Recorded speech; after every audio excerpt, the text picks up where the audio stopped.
أعوذ بالله من الشيطان الرجيم. بسم الله الرحمن الرحيم.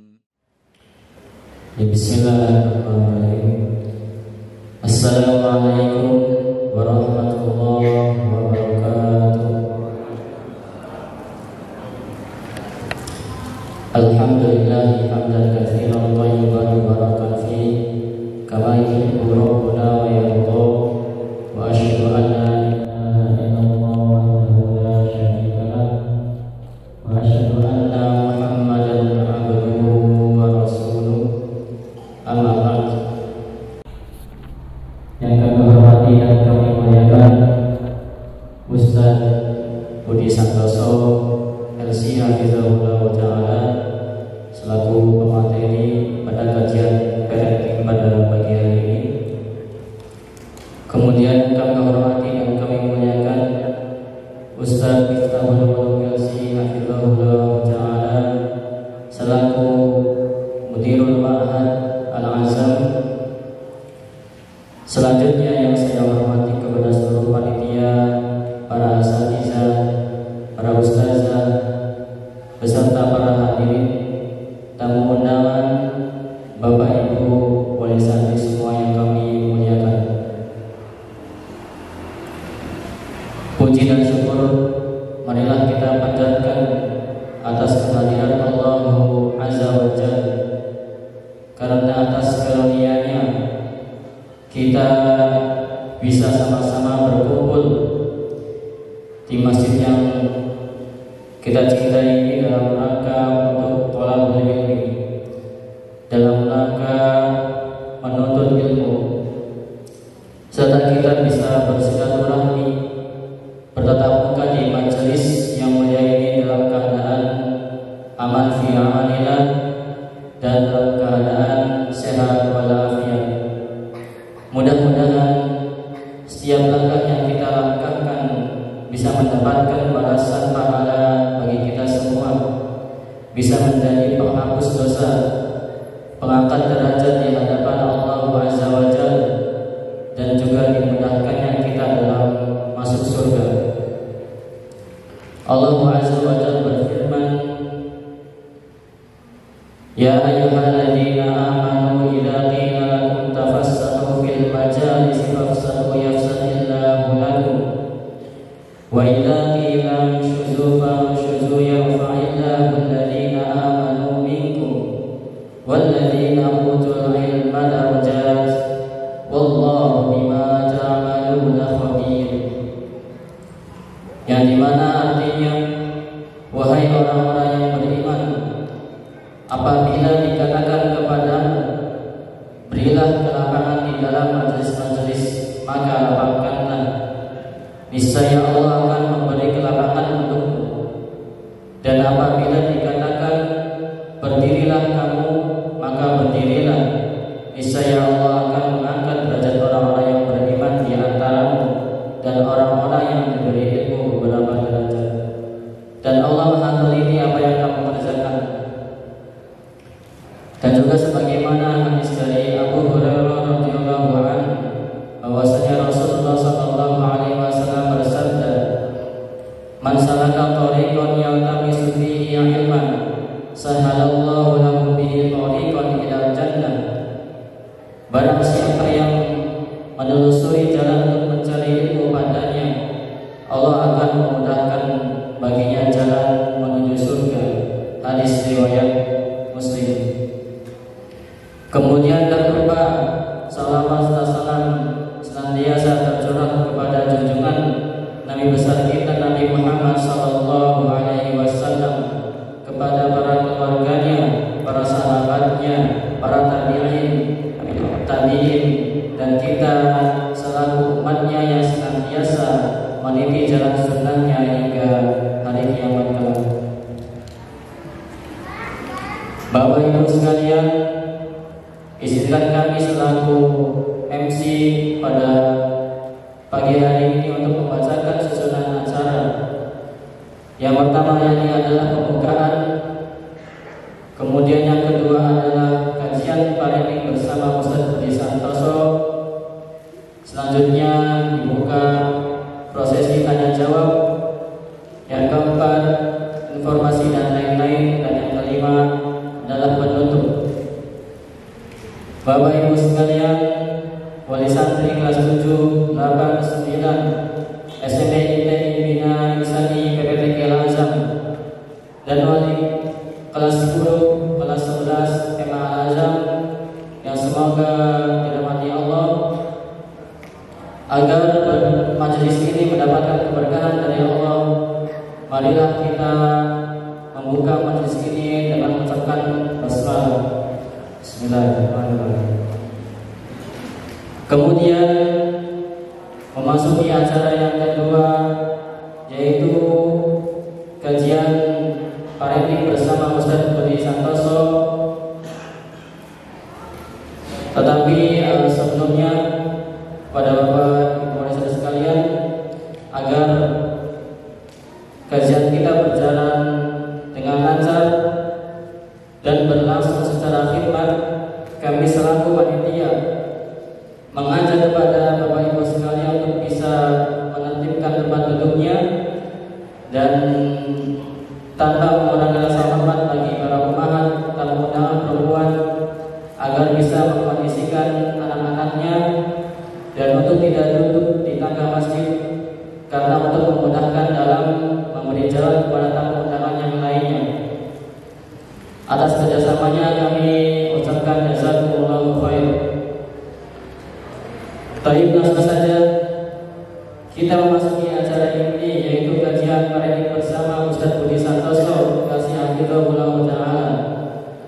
Kepadanya waktu dan tempat kami persilakan. Assalamualaikum warahmatullahi wabarakatuh. Innal hamdalillah nahmaduhu wa nasta'inuhu wa nastaghfiruhu wa nastahdihi wa natubu ilaih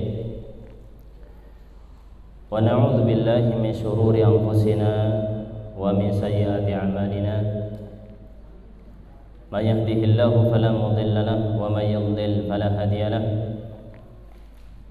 Asyhadu an la ilaha illallah wahdahu la syarika lahu wa asyhadu anna Muhammadan 'abduhu wa rasuluhu la nabiyya wa la rasula ba'dah. Yaqulu Allah 'azza wa jalla ya ayyuhalladzina amanu taqullaha haqqa tuqatih wa la tamutunna illa wa antum muslimun. Wa ba'd. Ma'asyiral ikhwah wal akhwat, azani Allah wa iyyakum, kaum muslimin dan muslimat yang dirahmati Allah Subhanahu wa taala. Alhamdulillah, tsumma alhamdulillah. Marilah kita panjatkan puji syukur kehadirat Allah Subhanahu wa taala yang telah melimpahkan nikmat sehat, nikmat waktu luang, nikmat hidayah wa taufik, yang dengannya alhamdulillah pada siang hari ini kita bisa berkumpul di masjid yang dimuliakan oleh Allah Subhanahu wa taala, di majlis yang dimana Nabi sallallahu alaihi wasallam telah mengabarkan kepada kita, majtama'a qaumun fi baitin min buyutillah illa nazalat alaihimus sakinah. Tidaklah satu kaum mereka berkumpul dalam masjid, dalam rumah-rumah Allah Subhanahu wa taala, kecuali akan mendapatkan ketenangan, kedamaian.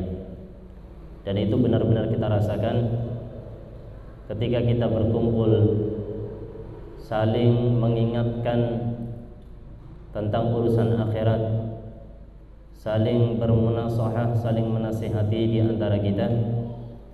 Tentunya ketenangan demi ketenangan lebih kita dapatkan ketimbang di luar sana. Kalau sudah keluar pesantren rasanya wah, masya Allah, hiruk pikuk kehidupan itu mengganggu kita. Tapi nek di masjid rasanya anteng, tenang, bahkan ada yang ngantuk, ada yang tidur. Jamaah sekalian dirahmati Allah Subhanahu wa taala, kita berharap pada Allah mudah-mudahan dengan duduknya kita yang sejenak ini dicatat oleh Allah Subhanahu wa taala sebagai amal soleh, sebagai bekal terbaik ketika bertemu dengan Allah Subhanahu wa taala. Dan semoga Allah Subhanahu wa taala berkenan juga memberikan kepada kita ilmu yang bermanfaat, ilmu yang bisa kita amalkan sebagai bekal ketika bertemu dengan Allah di yaumil qiyamah. Allahumma amin. Salawat serta salam semoga tetap tercurah limpahkan kepada junjungan kita, suri tauladan kita, Nabi Muhammad sallallahu alaihi wasallam, beserta kepada para keluarganya, para sahabatnya, dan orang-orang yang senantiasa mengikuti jejak beliau sampai hari kiamat. Jemaah sekalian yang dirahmati Allah Subhanahu wa taala,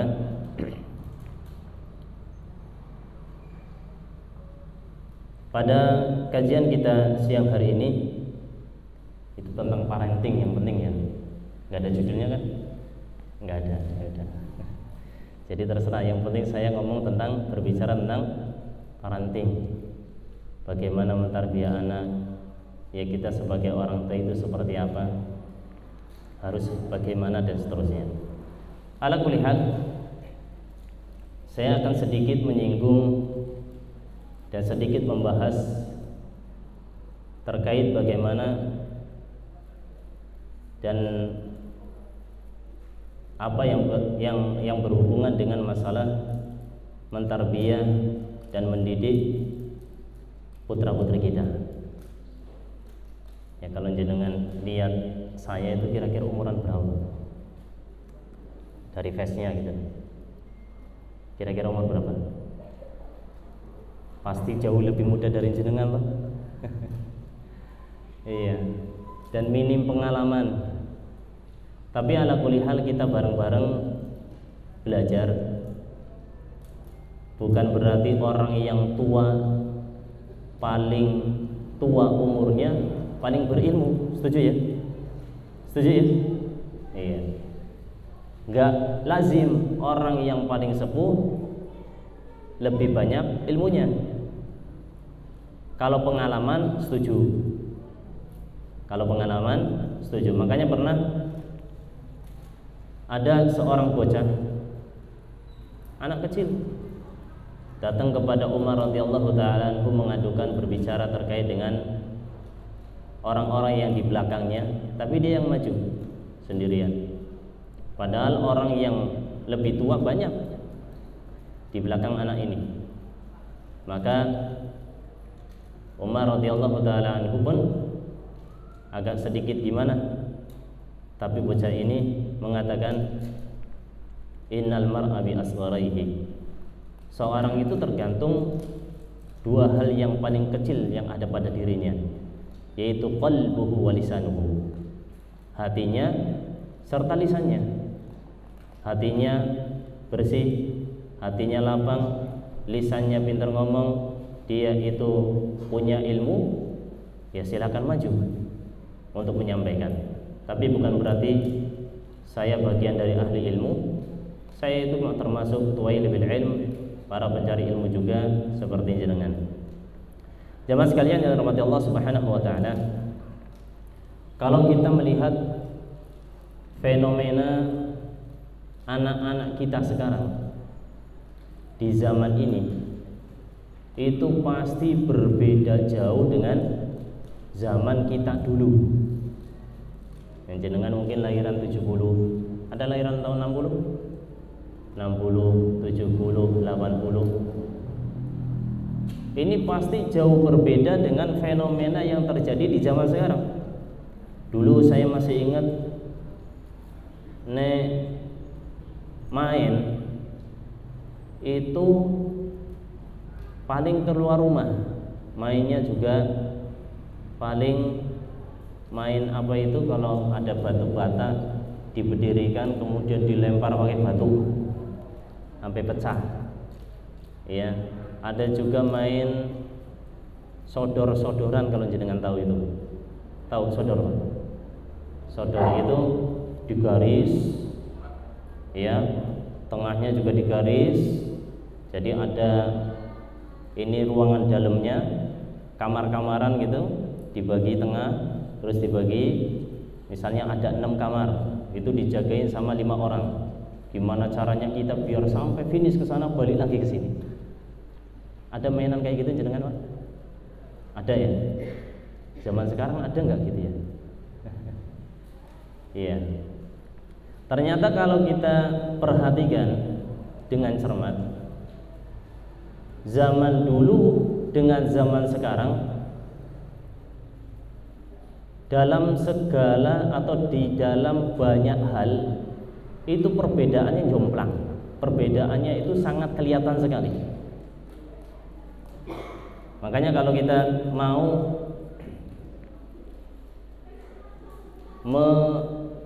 mengobati sesuatu, pengen menanggulangi suatu hal, satu masalah, mencari solusi dari sebuah masalah, kita harus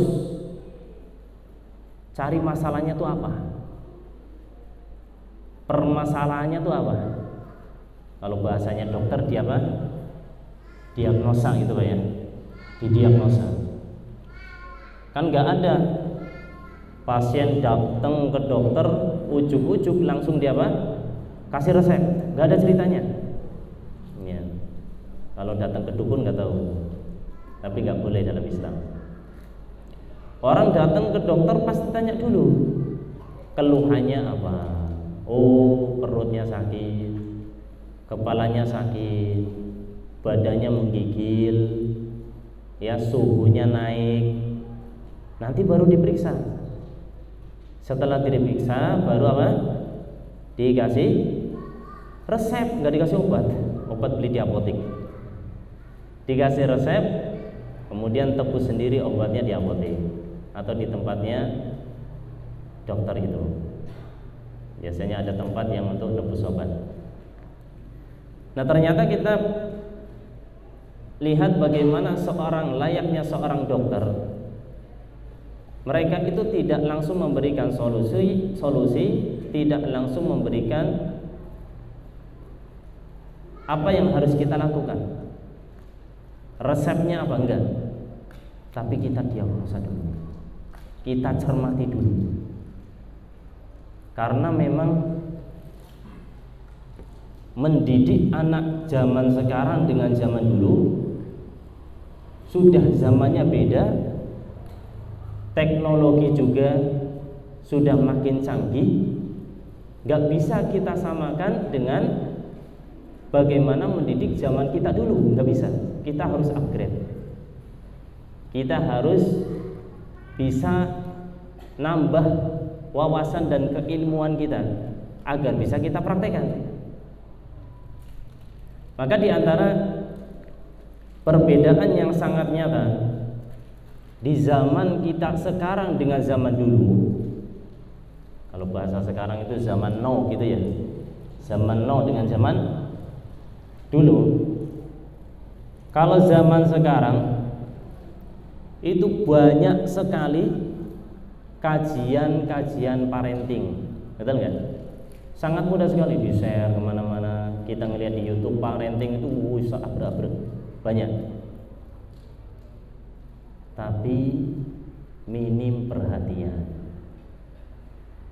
Kajian parentingnya banyak, kita punya ilmunya, tapi perhatiannya kurang. Kalau zaman dulu enggak, minim ilmu parenting, tapi apa? Perhatian maksimal. Betul nggak? Kalau kita lihat orang tua kita dulu, masya Allah, ya, anaknya nangis, diapain? Diambil, digendong, dinengkeng, dininak bobo lah, diapain lah, diajak jalan lah, keluar lah, naik sepeda lah. Kalau zaman sekarang, anak nangis, rewel, diapain? Kasih HP, kasih gadget. Betul apa betul? Sangat betul sekali. Yang penting apa? Meneng. Yang penting diem. terus kita sibuk dengan kesibukan kita sendiri. Mana perhatiannya? Gak dapet. Zaman dulu digendong, diajak keluar, dipupuk, ya kemana biar dapat angin, yo ngapain, main. Sekarang enggak, nyoh gadget, ya ditontonin apa? Ipin Upin, ditonton kayak apa? Ini dan itu, yang penting diam. Jadi minim perhatiannya. Padahal ilmu parentingnya Masya Allah, kita tuh harus sayang sama anak, kita harus perhatian sama anak, kita harus A, I, U, E, O, banyak sekali. Tapi apa? Giliran pulang, ya habis kajian parenting, habis dengerin parenting, pulang ya sudah, pokoknya anak rewel gadget, anak rewel gadget. Ini salahnya siapa? Kalau anaknya nanti kenapa-napa, ya jangan salahkan anaknya, kita yang mengasihkan, kita yang memfasilitasi. Jamaah sekalian yang dirahmati Allah Subhanahu wa taala. Kemudian di antara perbedaan pendidikan atau perbedaan yang sangat terlihat sekali yang nampak zaman sekarang dengan zaman dulu. Kalau sekarang ya itu yang kita sebutkan tadi, ada gadget. Kalau dulu nggak ada gadget. Kalau dulu orang itu yang punya HP itu siapa? HP jadul itu loh Pak, yang bunyinya yang nggak ada musik-musik kayak sekarang. Ya bunyinya cuma tulat-tulit. Yang punya itu orang-orang tertentu, biasanya tuan takur, tuan tanah, ya. Tuan tanah. Itu orang-orang kaya yang berduit yang punya. Kalau orang biasa kayak saya itu keluarga nggak ada yang punya HP dulu. Dulu itu nepengin telepon kemana? Warnet. Apa? Wartel, warnet. Wartel, warung telepon, bukan warnet. Itu juga harus apa? Ngantri, Masya Allah. Dan itu juga harus cari waktu yang kiranya apa? Gak mahal. Jam berapa biasanya? 9 apa? Malam. Ya Allah, itu zaman dulu. Kalau sekarang, alah, cak tuh punya HP. Itu anaknya punya HP nggak Pak? Umur berapa Pak? Punya HP sendiri nggak? Nggak, oh nggak punya, alhamdulillah. Anak Pak Ud zaman sekarang itu sudah dibelikan HP. Ya, anak TK sudah punya HP sendiri. Apalagi cak SD, cak SMP. Waduh, udah bermain-main di media sosial. Jadi ini yang disalahkan zamannya apa? Teknologinya Pak. Gak ada yang salah. Cuman kita harus apa? Upgrade keilmuan. Nah, ini mudah-mudahan setelah acara parenting ini kita sadar, ya, ada nilai plus lah yang bisa kita praktekkan, bukan hanya jiping. Apa jiping? Ngaji kuping, cuma dengerin, habis itu keluar bubar, ya bubar ilmune. Aduh, eman-eman. Ya, jadi perbedaan yang kedua tadi apa? Zaman dulu nggak ada HP, nggak ada gadget. Kalau zaman sekarang, ya itu berlimpah. Satu keluarga 7 anggota, HP-nya berapa? 7. Sesuai dengan anggota keluarganya. Anggota keluarganya 5, ya gadgetnya 5. Alasannya banyak. Ya kalau kita mau, Ustadz itu kan nanti buat jemput, Ustadz nanti kan buat ini, Ustadz nanti, iya. Sisi positifnya ada banyak. Tapi kalau kita mau melihat, mau menilai biar adil dari sisi negatif, ada enggak? Banyak. Bukan banyak kok, banyak. Di antara sisi negatif dari gadget itu yang kita kasihkan kepada anak, itu anak jadi gak kreatif, pengennya yang praktis, instan. Buktinya apa? Kalau zaman dulu nggak ada gadget, Pak, pengen singkong goreng kemana? Ke kebun dulu, nyabut singkongnya, dikupasin, dibersihin, ya, dipocelin, terus dikasih tepung, digoreng. Gorengnya juga pakai kayu, lama, harus nyalain api dulu. Kalau zaman sekarang tinggal apa? Pesen apa itu? GoFood. Emang nggak boleh? Boleh, silakan, tapi ya jangan keterlaluan. Setiap kali pengen apa? Pengen sesuatu GoFood, pengen sesuatu GoFood. Ini nggak mengajarkan yang baik kepada anak. Ya nanti nikah kayak gitu gimana? Ya, suaminya pengen apa? Raiso masak, raiso ngapa-ngapain. Ya, punya anak gimana nanti? Mosok GoFood terus. Di antara sisi negatif dari HP juga, dari gadget, itu anak jadi kurang sosialisasi. Betul nggak? Dulu, Pak, saya naik bis, naik angkot, naik kereta gitu, atau orang lain lah, jangan saya. Kita dapati mereka itu dengan sesama penumpang ngobrol apa ngobrol? Ngobrol. Namanya siapa, dari mana, mau kemana, rumahnya di mana, betul nggak? Kalau sekarang naik, ya, duduk, grep, langsung udah HP lagi. Kapan mau sosialisasi dengan orang lain? Ngobrol biar dapat relasi. Oh, ngobrolnya online tak? Oh, di sebelahan kok cecetan. Iya, di sebelahan tinggal ngobrol kita. Kalau ngobrol langsung kan ini lebih enak, saling merasakan hawanya itu, perhatiannya ketika ngobrol. Oh iya, tapi kalau chat lewat HP, aduh, gak bisa kita ekspresikan. Ya. Ini diantara sisi negatif dari gadget, dan masih banyak. Kemudian perbedaan juga yang kita lihat yang sangat nampak antara zaman sekarang dengan zaman dulu. Kita dapati anak didik kita, anak-anak kita itu untuk mendapatkan informasi dari luar, aksesnya sangat mudah. Sangat mudah sekali mendapatkan informasi.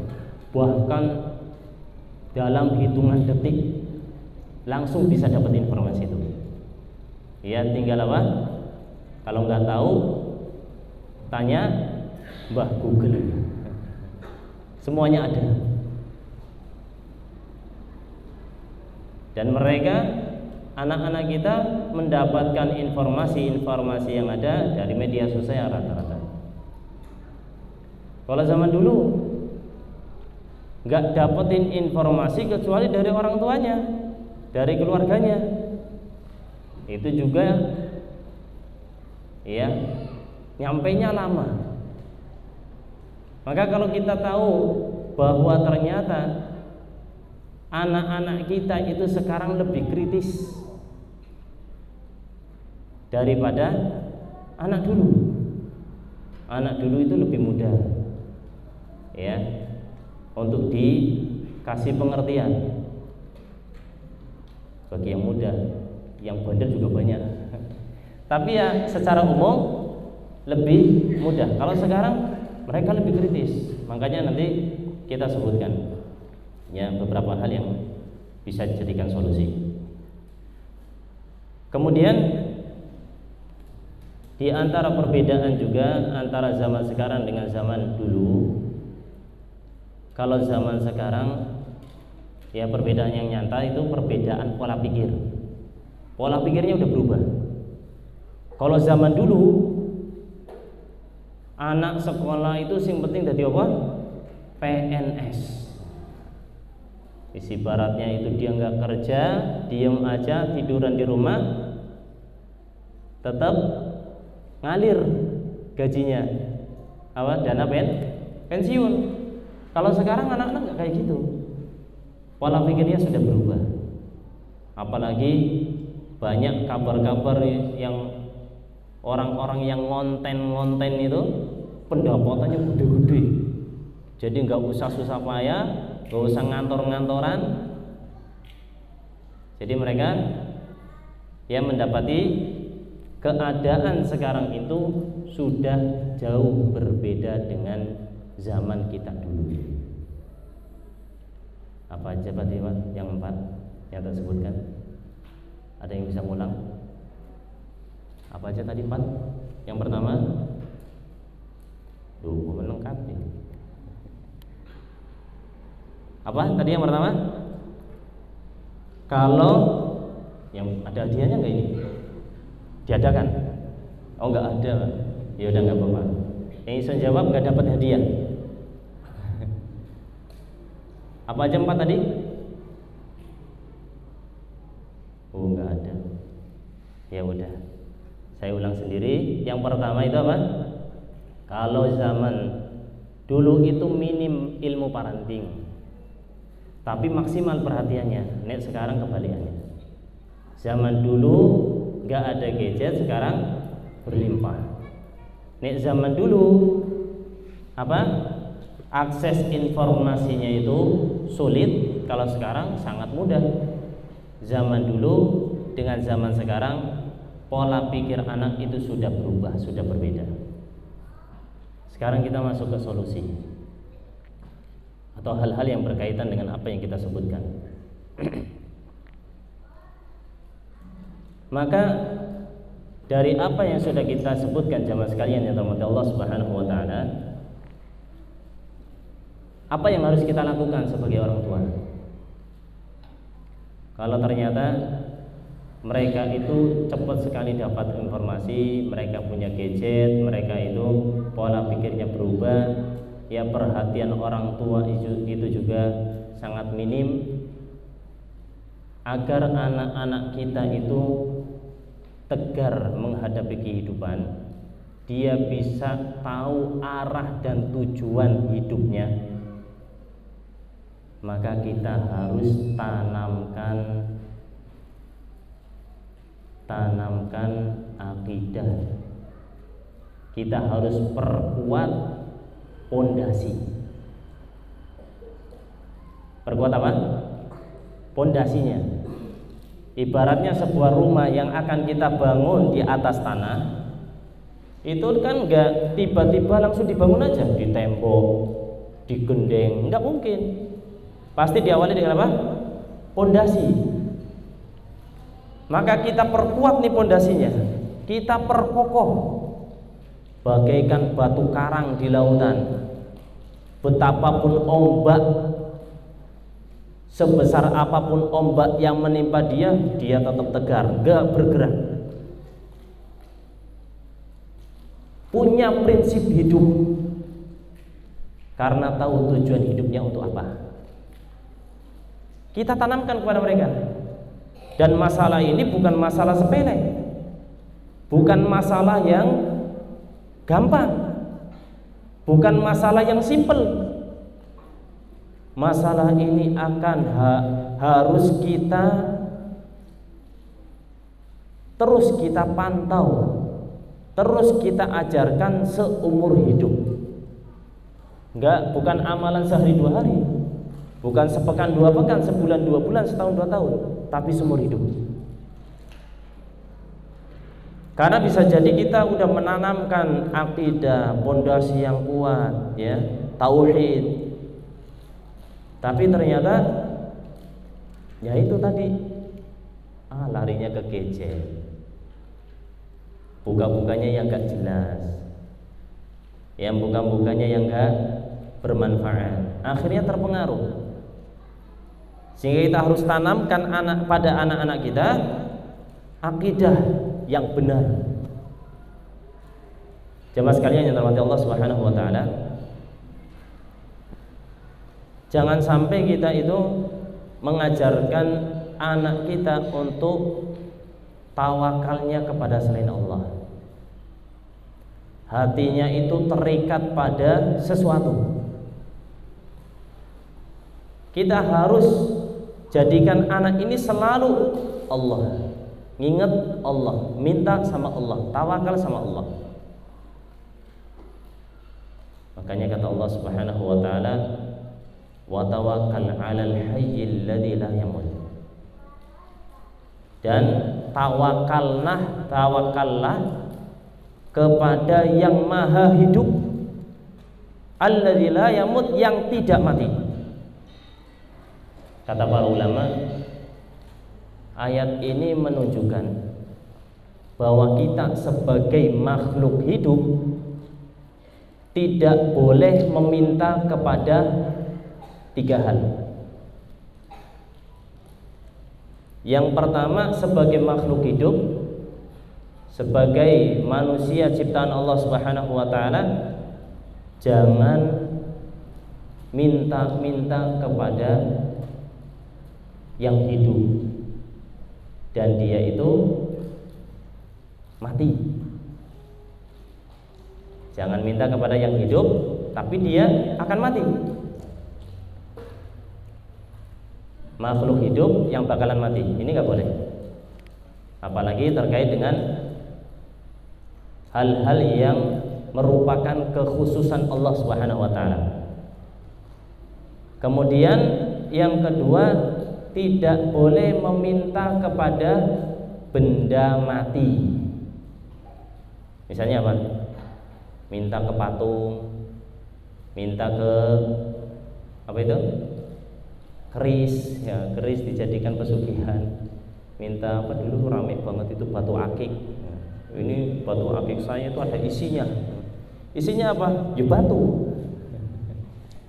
Saya dulu pernah itu naik angkot, ya kayak Kopaja itu kalau di Jakarta. Kalau di sini apa ya namanya ya? Elep. Ya, yang agak gedean itu elep. Yang 3/4. Pernah ada orang ngamen.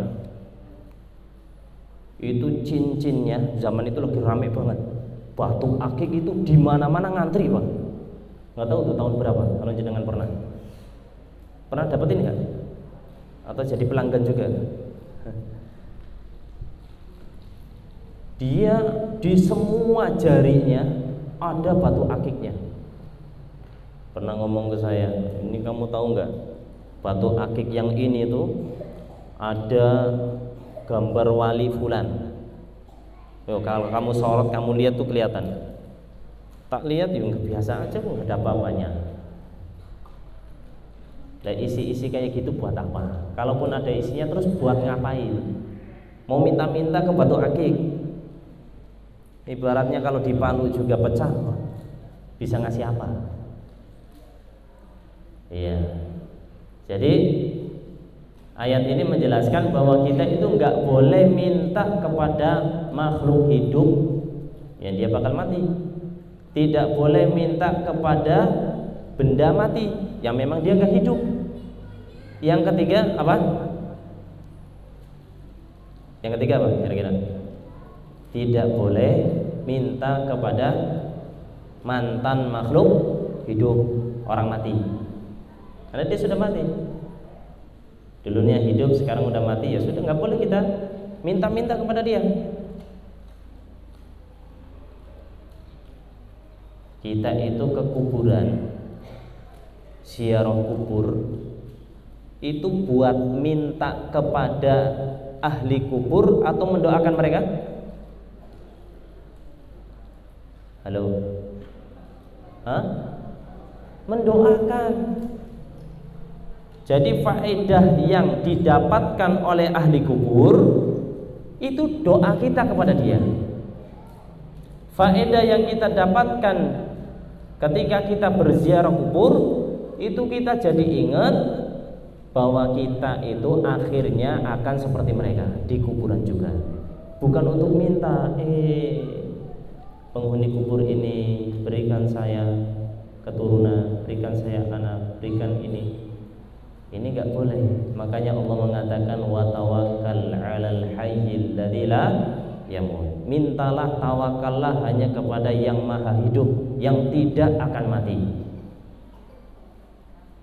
Maka enggak boleh kita itu meminta kepada 3 jenis yang kita sebutkan. Makhluk hidup yang dia bakal mati, kemudian benda mati yang memang enggak bisa hidup, kemudian yang ketiga mantan makhluk hidup yang dia sudah mati.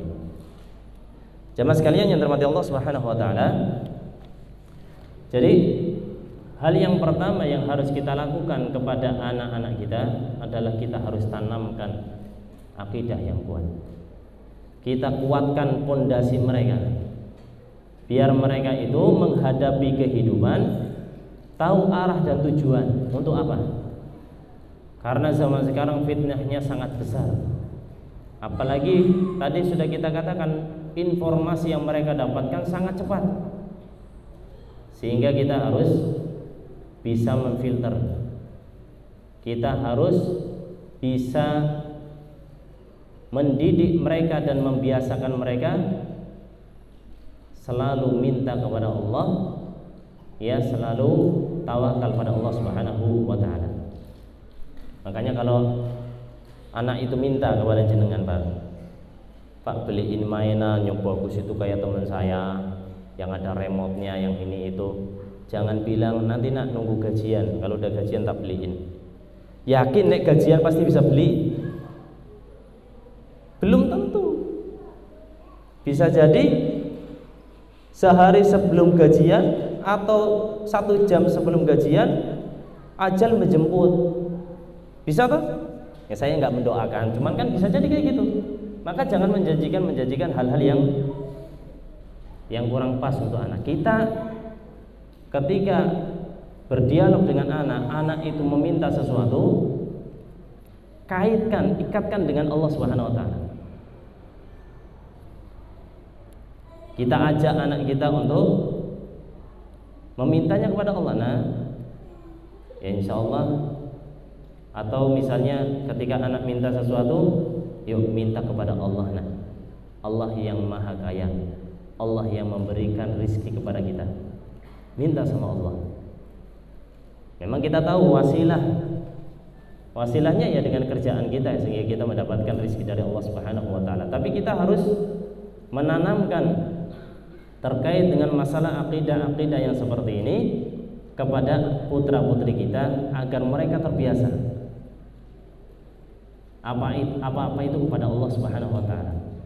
Mengeluh itu pada Allah, minta sama Allah, rizki itu dari Allah. Jangan sampai kita ya mengarahkan anak putra-putri kita tidak kepada Allah Subhanahu wa taala. Kita ajarkan, kita tanamkan akidah dengan dialog seperti itu. Jamaah sekalian yang dirahmati Allah Subhanahu wa taala, kemudian hal yang kedua, ketika kita mendidik putra-putri kita itu harus ekstra sabar kalau zaman sekarang. Bukan hanya sabar, tapi harus sabar. Harus sabar banget. Ya karena tadi itu mereka itu kritis, mereka itu ya sudah dapat banyak info, ada gadget di tangan mereka, mau dibohongin kayak dulu itu ibaratnya dialihkan perhatiannya masih bisa. Sekarang enggak, minta yang minta terus, ingat aja yang dia minta. Kalau enggak dikasih, minta terus, dikejar terus. Makanya kita harus ekstra sabar menghadapi putra-putri kita yang sekarang ini. Ibaratnya kalau sabar itu dijual di pasaran, kita borong aja itu sabar, biar kita benar-benar sabar. Iya, memang sabar itu mudah di lisan, tapi sulit dipraktekkan. Tapi mau nggak mau ya kita dipaksa untuk sabar. Harus sabar dalam mendidik anak-anak kita, putra-putri kita. Ini kan perpulangan Pak ya, betul ya? Hari ini perpulangan. Anak putra putri jenengan itu di sini sudah dibiasakan kesehariannya dari semenjak bangun tidur sampai tidur kembali. Kebaikan-kebaikan yang ditanamkan oleh ustadz-ustadzah di sini itu ibaratnya udah maksimal. Dan kita harus paham bahwa pendidikan itu bukan tanggung jawab pesantren, tapi tanggung jawab orang tua.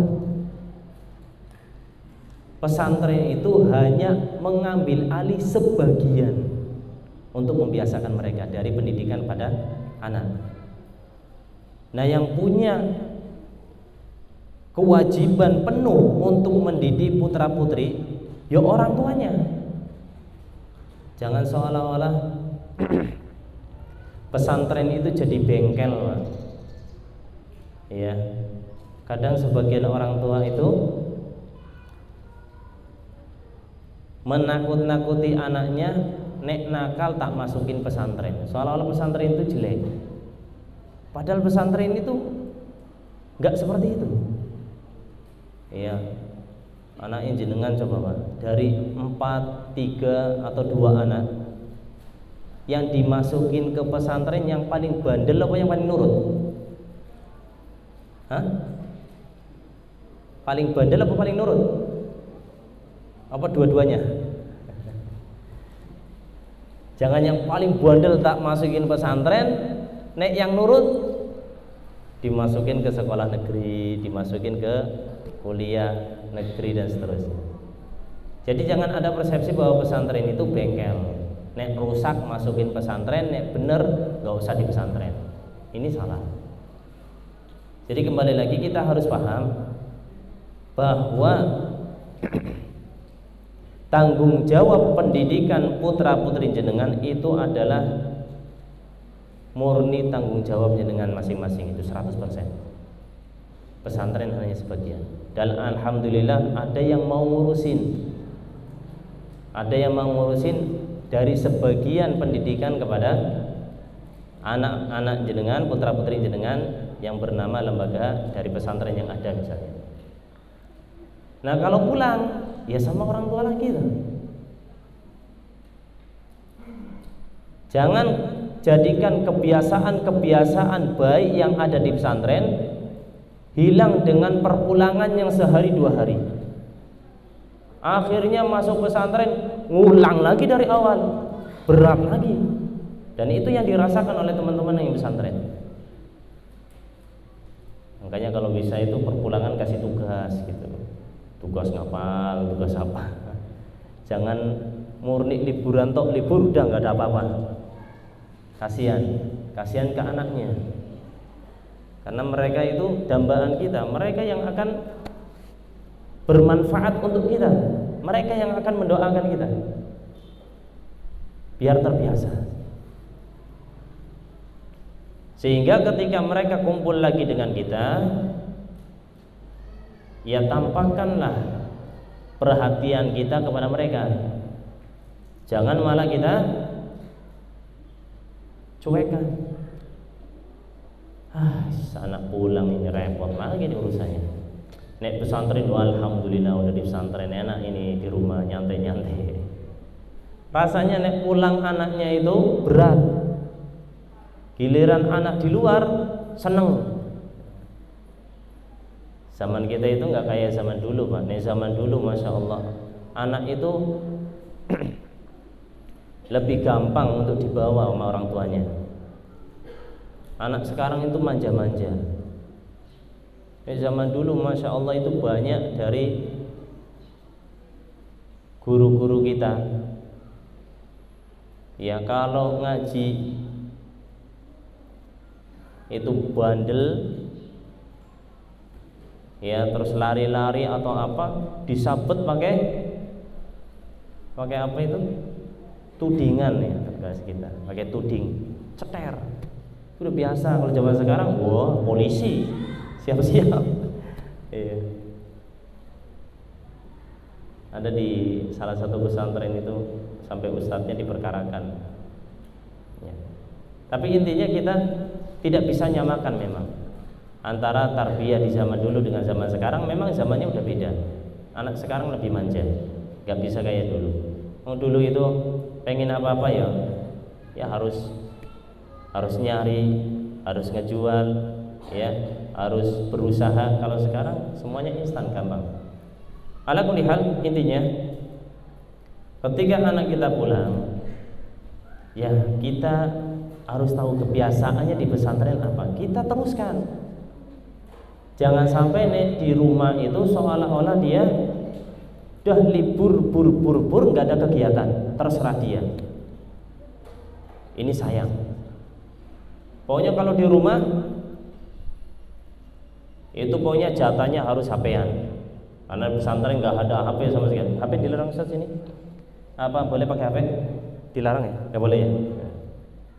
Nggak boleh pakai HP di pesantren. Pulang, ya ketemu uminya, ketemu ibunya, ya lari mau pelukan, yang diambil HP-nya, bukan dipeluk orangnya.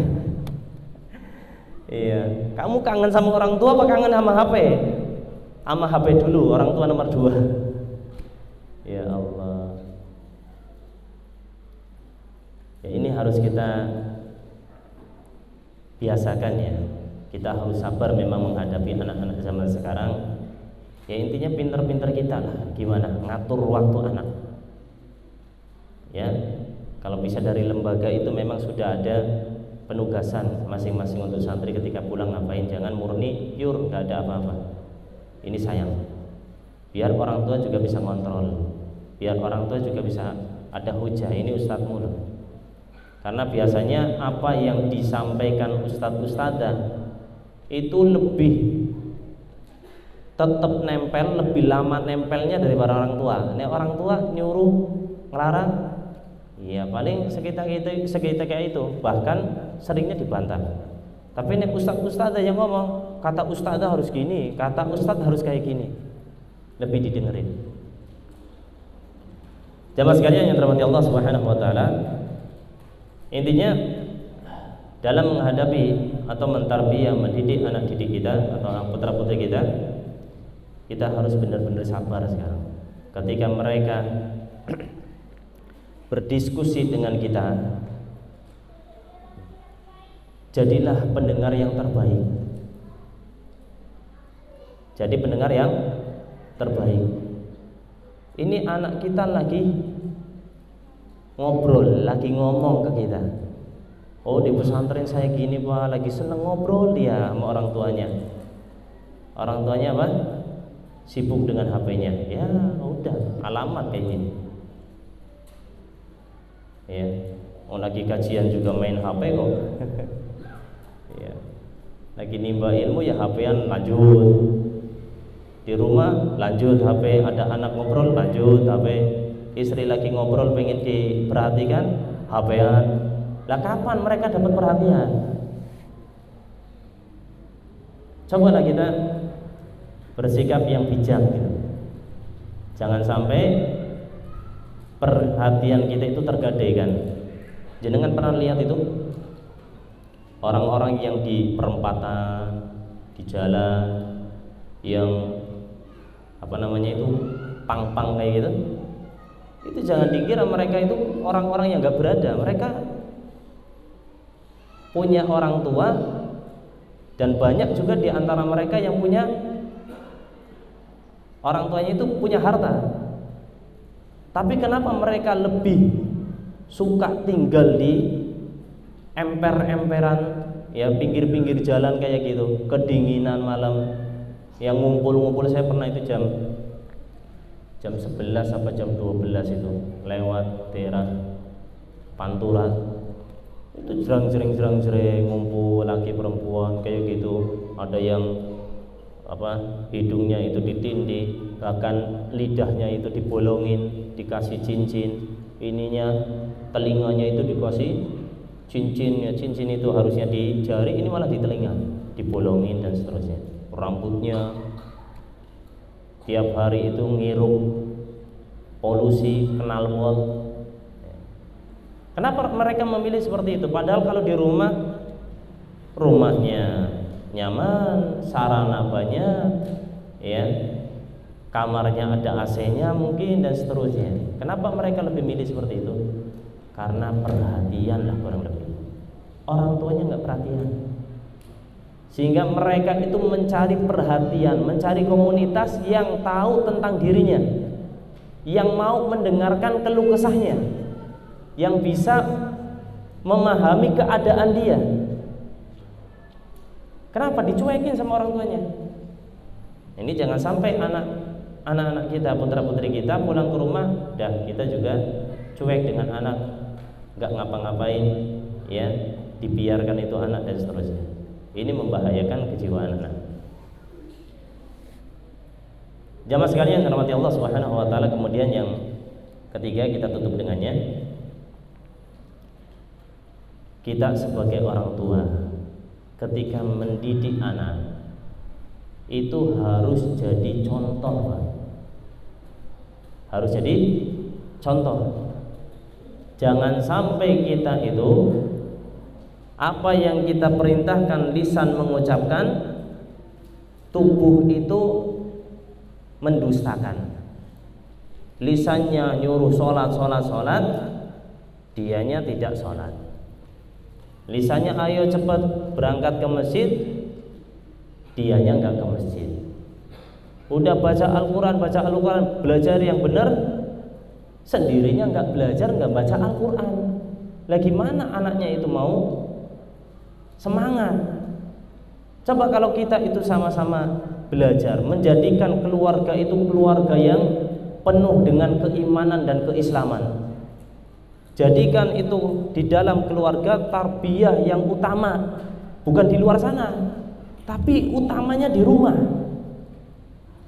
Yona ngaji bareng, yo semaan. Bapak semain ya, ini juz 30 ke anaknya, gak apa-apa, gak usah gengsi. Anaknya udah 5 juz, kita baru juz amma, ya setoran ke anak gak apa-apa. Seneng anaknya, Pak salah loh Pak, harusnya gini. Oh iya, pernah kayak gitu? Ada yang kayak gitu? Atau nggak pernah sama sekali? Jangan-jangan nggak hafal juz sama juz 30. Atau coba nak benerin Al-Fatihahnya Bapak, bener nggak Al-Fatihahnya? Kamu diajarin di pondok kayak gimana? Semangat aja. Oh ini bukan alhamdulillah, alhamdulillah, ha. Misalnya, kan enak diajak kayak gitu. Ya, karena mereka itu butuh perhatian kita, sehingga kita itu harus menjadi qudwah, menjadi contoh dalam ruang lingkup keluarga kita, agar anak-anak kita, putra-putri kita ini, ya, bisa mencontoh, ini loh orang terbaik yang tak lihat adalah bapak dan ibu saya. Yang sebelumnya kita memang harus menanamkan bahwa yang patut dicontoh dan gak ada yang lebih sempurna dari dia adalah Nabi kita Shallallahu Alaihi Wasallam. Contoh Nabi, Bapak hanya sekedar berapa persen, sangat sedikit, banyak kekurangannya, tapi Bapak berusaha. Jangan jadi orang yang apa yang dikatakan dengan yang diperbuat itu tidak seimbang, tidak sama. Mengatakan ini ternyata dia malah menyelisih dari apa yang dikatakan. Tapi mudah-mudahan apa yang kita sampaikan ya dari kajian kita siang hari ini bermanfaat. Ya, beberapa poin yang sudah kita sebutkan mudah-mudahan menjadi bekal bagi kita, penyemangat untuk kita semua agar bisa benar-benar mendidik putra-putri kita ya selama mereka di rumah. Barakallahu fikum. Naktafi bi hadzal qadar wa sallallahu ala nabiyyina Muhammad wa ala alihi wa sahbihi